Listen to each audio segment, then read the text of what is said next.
9:30. Yes, you see, some time ago. I find it really quite difficult to come about this thing, really. Well, take that horrible murder, for instance. Nothing anyone can do about the beggar. But, Jimmy, if the police know who's done it, why on earth can't they arrest him? Because, darling, the evidence is inconclusive. You see, Mrs. Clinton, a man can only be tried once for any murder. And the police are reasonably certain that sooner or later he'll give himself away. Or the missing link in the chain will be filled in. More soda, Sir Henry? No, that's perfect, thank you. Anyway, I'm sure that chauffeur did it, and I think it's scandalous he should get off scot-free. I wish I had the power of deciding the sentence. And they say women are the gentler sex. But it was a ghastly crime. That poor girl was only 16. You know, men like that Yarrow creature, they should be killed in some terrible way. Nothing would be too bad for them.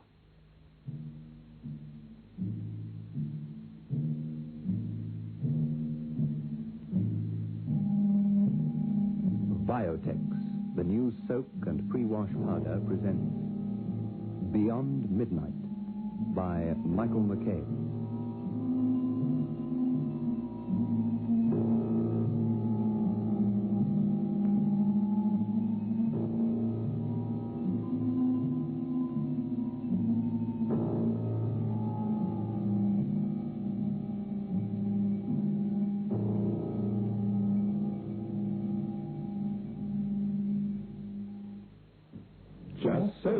Just soak in Biotex. Just soak in Biotex. Just soak in Biotex. If you have wondered how to get your washing really stain-free, understand this. Biotex removes the stains and dirt washing won't. Just soak in Biotex. Stains, grass stains, tiresome collar and cut stains, ingrained dirt, soil and grime. Out they all come, and you don't stir a finger. Just soak in Biotex. Biotex with natural enzymes is the pre-wash powder with the most enzymes to give you extra pre-wash power. Absolutely no rubbing, no color loss, no fabric wear. Use it for cottons, silks, woolens, synthetics. Use it to make new again. Soaking in Biotex removes the stains and dirt, but washing won't. Just soak in Biotex.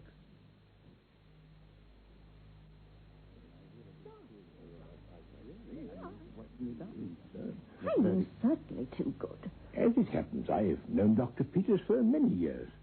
Did you know him well? And the girl? Naomi Clinton's face was flushed with excitement. It's a strange thing. Women will often profess disgust or horror with a certain topic, and yet they cannot bring themselves to allow that topic to drop. Amazing. However... Not very well, mind. She was one of the loveliest little things I ever saw. I could hardly believe it when I opened the papers and learned such a dreadful thing had happened to her. And don't you think that chauffeur, Yarrow, did it? Undoubtedly. But if the proof isn't conclusive, I'm afraid there's nothing anyone can do. Don't worry, he'll do it again. And next time, they'll get him. But by then, one more human life would have been sacrificed needlessly. Something should be done. Either the girl's father or the brother. But something, definitely. This fellow Peters, her father, he isn't the Peters, is he? He is. What? The fellow who's done all these marvelous things with his thyroid experiments? Truth. Why does he choose to live in Wimbledon? When you get older, a little peace and quiet are wonderful things. If he hadn't lived so close to the common, his daughter might be alive today. Well, what will happen to this man Yarrow now? Hard for him to get a job, huh? He'll probably start for a foreign country. About the only thing left for him. But if he really did do it, he won't get off in the long run. He'll make a slip. Yarrow. Something horrible about that name somehow, isn't there? Yarrow. Yarrow, what have you thought of doing? Well, it's going to be a bit nasty, and I won't be able to get work, Dr. Peters. I thought of Canada or Australia. You can still have your job with me, Yarrow. You mean that, sir? Well, stay on. marvellous of you, sir. Well, I never... Oh, thank you, sir. It's very, well, Christian after what's happened. And to think of what they accused me of. Oh, thank you, sir. It's a weight off my mind, I can tell you. The trial and the crowd afterwards.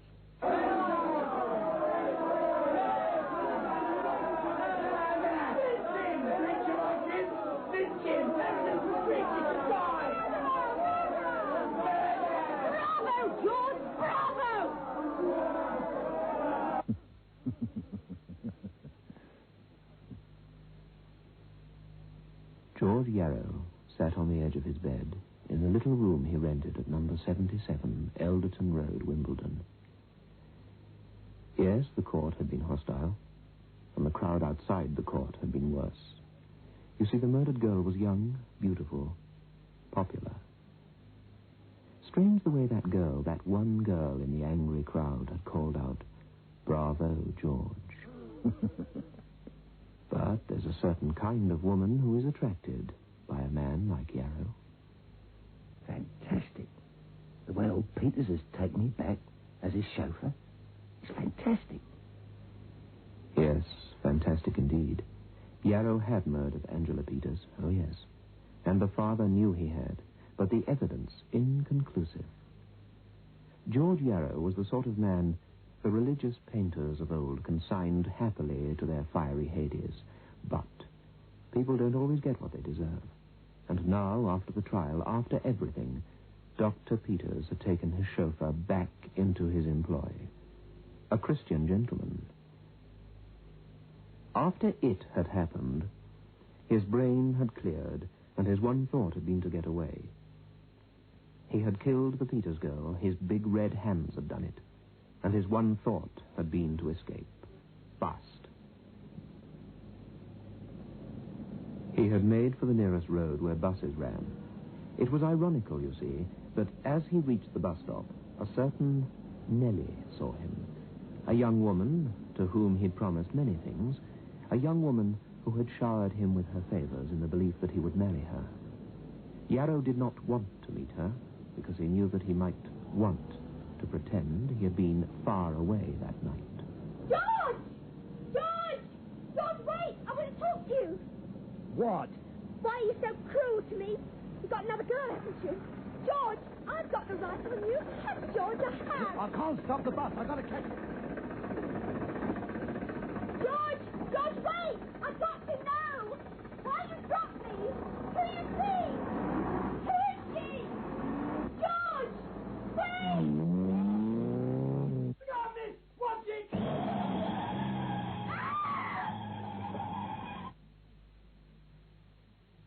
One moment, George on the bus, not looking back. Nellie, the deserted one, middle of road, gesticulating, the shout, screech of brakes, and Nellie knew no more.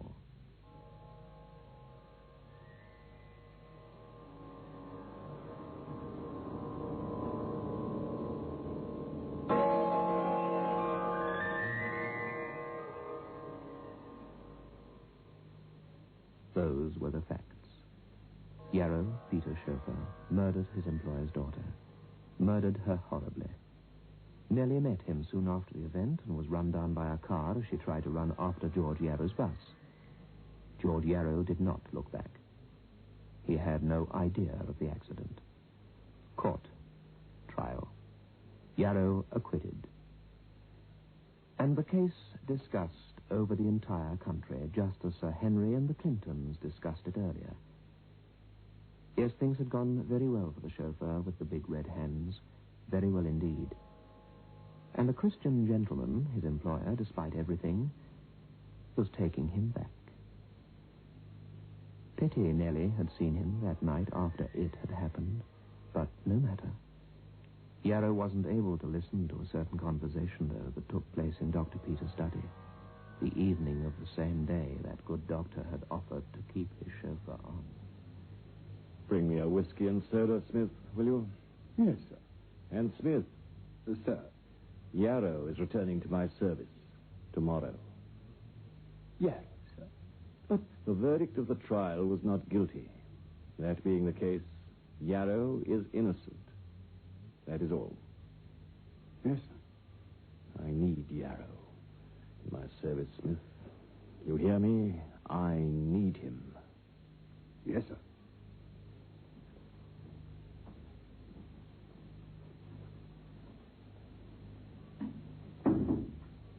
Angela, Yarrow is guilty. I know he is guilty. Only someone could be found who saw him near the scene of... But reliable witnesses are wary of swearing away the life of a man. I can only wait. Sometime the missing link, the missing piece of evidence will turn up. Meanwhile, I will have him close by.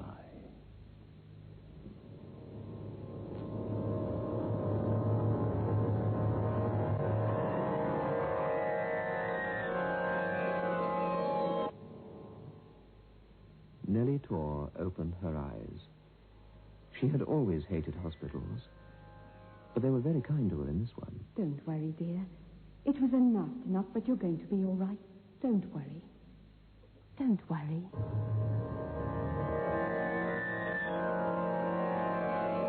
Well, you're mending nicely. Here, I've brought you a paper. Oh? What's the news? Oh, nothing very much. A new Chevalier film coming on this week. Oh, there's some trouble in Bulgaria. Oh, and a horrible murder in Wimbledon. Wimbledon? That's where I come from. Some poor little girl. Horrible. And they don't know anything about who did it.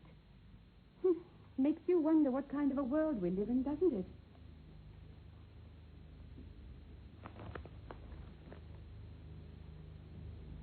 Time passed.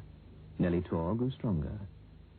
It was in another paper, another set of headlines, another week, that Nellie read, "The man the police questioned, George Yarrow."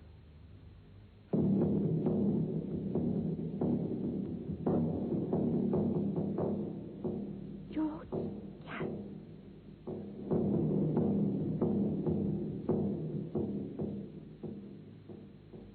And laboriously she read of the man's explanation, how he had been in Hyde Park at the time of the crime, his flat denial that he had been anywhere near the common. Nellie's mouth tightened into a thin line. Yarrow, the man who had jilted her. Yarrow. That was the day she had met him, the day the car had very nearly taken her life. The day. Oh, Yarrow, beware of an injured woman. What must I do? The police? No, I'm not getting mixed up with the law. Dr. Peters.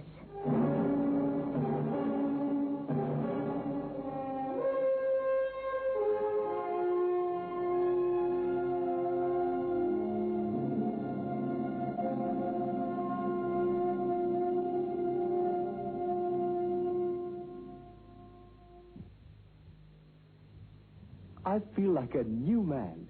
It's a lovely day today. I thought you had flu. I took a Grandpa headache powder, and I'm worlds better. When colds and flu are about, Grandpa headache powders are what you need. Grandpa headache powders work fast because they dissolve almost immediately. Grandpa makes all those dreadful flu symptoms disappear quickly. So, whenever you're in pain, get fast relief. Get Grandpa headache powders. Ah, Grandpa. Just soak in Biotex. Stains, grass stains, collar and cup stains, ingrained dirt, soil and grime. Out they come and you don't stir a finger. Just soak in Biotex. Biotex with natural enzymes is the pre-wash powder with the most enzymes to give you extra pre-wash power. Absolutely no rubbing, no color loss, no fabric wear. Soaking in Biotex removes the stains and dirt that washing won't. Just soak in Biotex.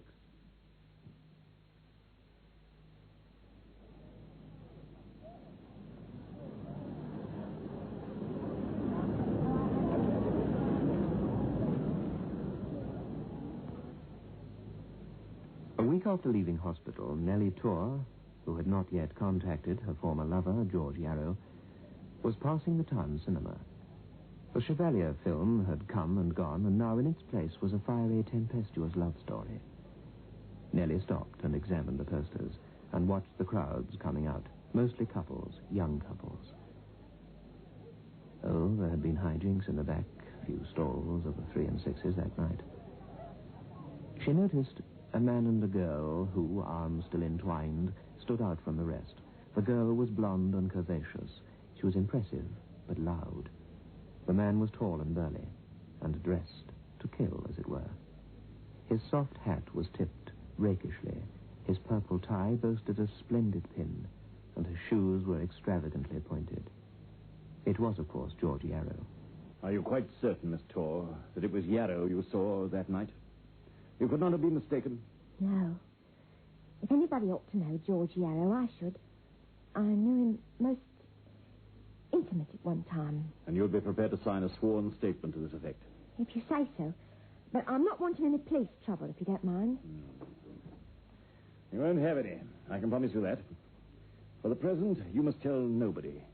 The matter's perfectly safe in my hands. I have your word. Yes. Remember, you promised that George shan't know as I've told you. I've already given you my word. Thank you very much for what you've told me tonight, Miss Torr. Thank you very much indeed.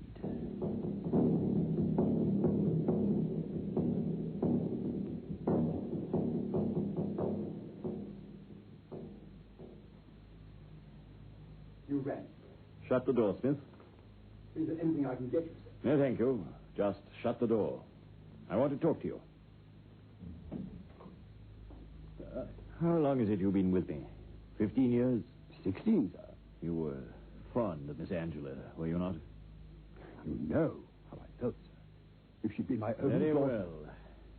Listen to me.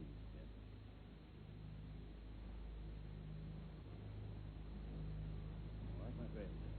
My hand. My hand, sir. Ring Mr. Carter and say that I would be pleased if he would dine with me tomorrow. Say that it is very important. That is all, Smith. Good night. Good night, Dr. Peters.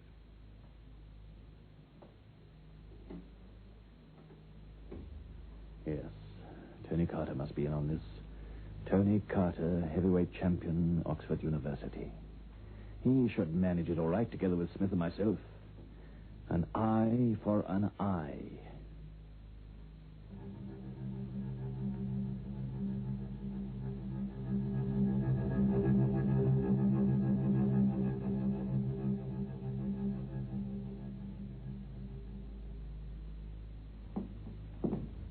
I don't know what's the matter with the lights, Yarrow. The doctor merely said he wanted you to look at them. That's all I know. Have you everything you need? Well, it's a bit much, isn't it? 11 o'clock at night fixing flaming lights. I had a date. Never mind, Yarrow. Hey, what is it? Yarrow is here, sir, to see the light. Good evening, Yarrow. Ah, good evening, sir. You've got light trouble, Smith said. Put up your hands. Hey? And the chauffeur turned and faced a gentleman by the name of Carter, Oxford Blue, gentleman of leisure and of letters, a gentleman who held a leveled, lethal-looking revolver. It was pointed at Yarrow's stomach. What's the game? We know you for a murderer. Some days ago, the missing piece of evidence came into my hands. If I felt so inclined, I could hand you over to the police to hang by the neck until you were dead. But hanging is too good for a swine like you. Take it easy, Peters, old man. Take it easy. The handcuffs, Smith. Hey, what you doing to me? What was this? I mean, what? And Peters came towards him, a pad in his hands. Doctor. Down here. Yarrow smelt a sweet, sickly odor. He was stifling, choking.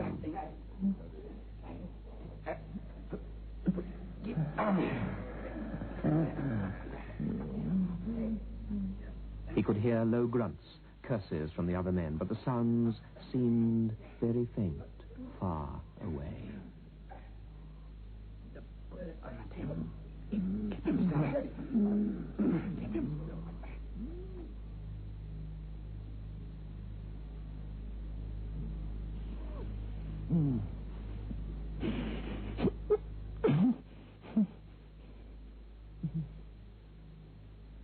When he came to, Yarrow found himself lying on a long, white table. He tried to move his arm, but something held it like a vice. His legs were confined in a similar manner by a thick leather strap. He was naked, and above him burned a powerful light. He realized that he lay upon an operating table. He turned on his right, his clothes in a huddled heap on the floor. Mustn't be scared. The old bastard's just trying to bluff me. Reckons he'll panic me into confessing my guilt. He hasn't got any stake at the door. I'll get him for this.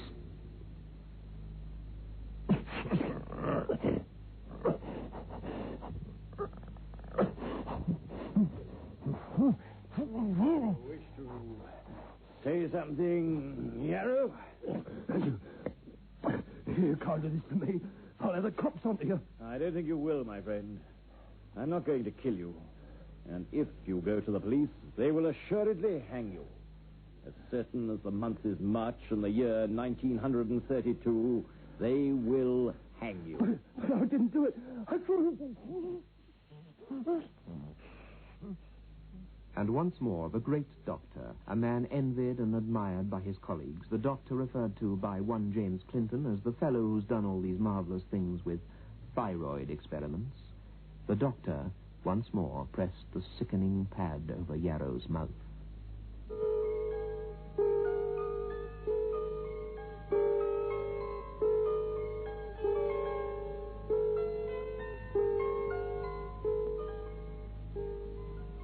During the hours that followed, Yarrow suffered the agonies of a burning afterlife. At intervals, he fainted, only to recover and endure once more agony. He never really knew what was happening to him. He lost all sense of time. The world had become for him a place of unbelievable torture. Peters worked as one possessed. All his vast knowledge of the human body was called upon to play a part. No one was permitted to come near the laboratory save Smith. The servants were told that Dr. Peters was engaged in important experiments and must not be disturbed. Months passed, and even the butler, who was forbidden access to the room, only came occasionally to bring his employer meals upon a tray. He also brought a tray for one other.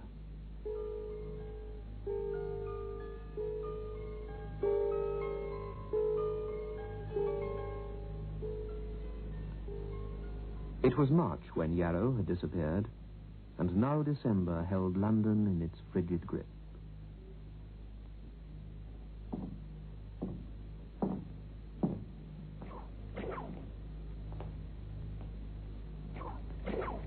Doctor, I've brought... The door into the room was open just a few inches, and through the aperture Smith saw an almost unbelievable sight.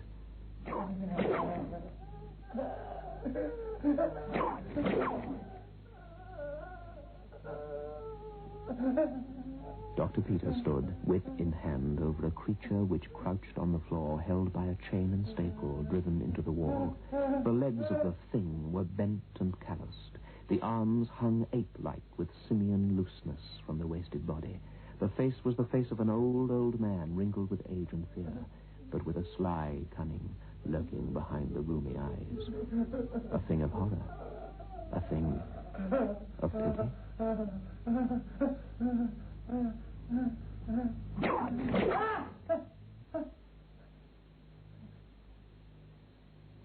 By all the powers, merciful heaven!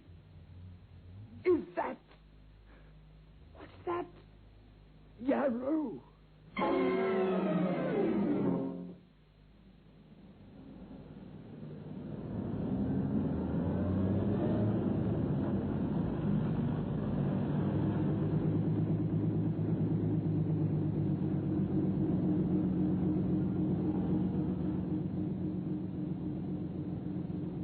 Jimmy and Naomi Clinton sat impatiently in their motor car, a long, low Invicta.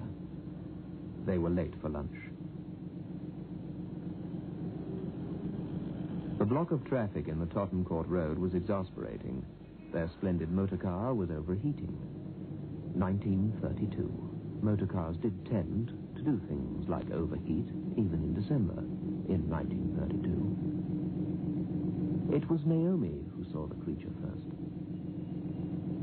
Jim. What? Look. What, for heaven's sake? What a disgusting sight. What do you think it is? Oh. From the show at Olympia, perhaps. He looked at the grotesque figure ambling along the pavement, the jostling lunch hour crowds giving it as wide a berth as the pavements permitted. Isn't it pathetic? Why are things like that allowed to live? I don't know. Oh, we're going to be terribly late, darling. And then the traffic block broke, and the Invicta slid forward. Naomi turned to look at the bizarre, ape-like figure, alone in the crowd, an outcast forever from its fellow creatures. She thought how terrible it was that it would never know human relationships. At best, only pity and commiseration, or laughter and curiosity. Inconsequentially, she thought of the murder still unsolved at Wimbledon.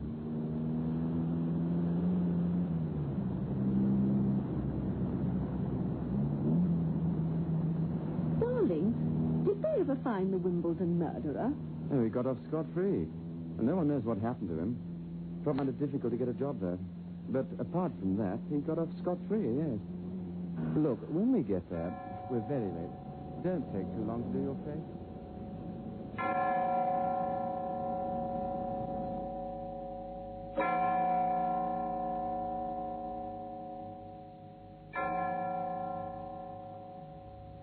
Their life went on. And Yarrow, stumbling down the Tottenham Court Road, did not really understand the looks of the passers-by. Yarrow, stumbling down the Tottenham Court Road, did not really understand anything anymore.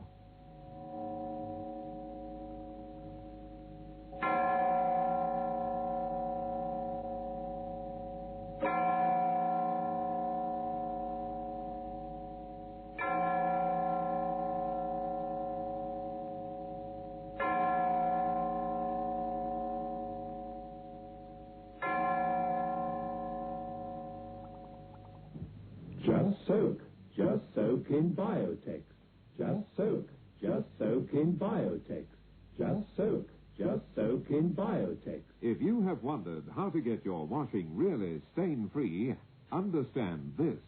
Biotex removes the stains and dirt washing won't. Just soak in Biotex. Stains, grass stains, tiresome collar and cuff stains, ingrained dirt, soil and grime. Out they all come, and you don't stir a finger. Just soak in Biotex. Biotex with natural enzymes is the pre-wash powder with the most enzymes to give you extra pre-wash power. Absolutely no rubbing, no color loss, no fabric wear. Use it for cottons, silks, woolens, synthetics. Use it to make new again. Soaking in Biotex removes the stains and dirt, but washing won't. Just soak in Biotex. Beyond Midnight is presented every Friday night at 9:30 by Biotex, the new soak and pre-wash powder. The program is adapted for broadcasting and produced by Michael McCabe.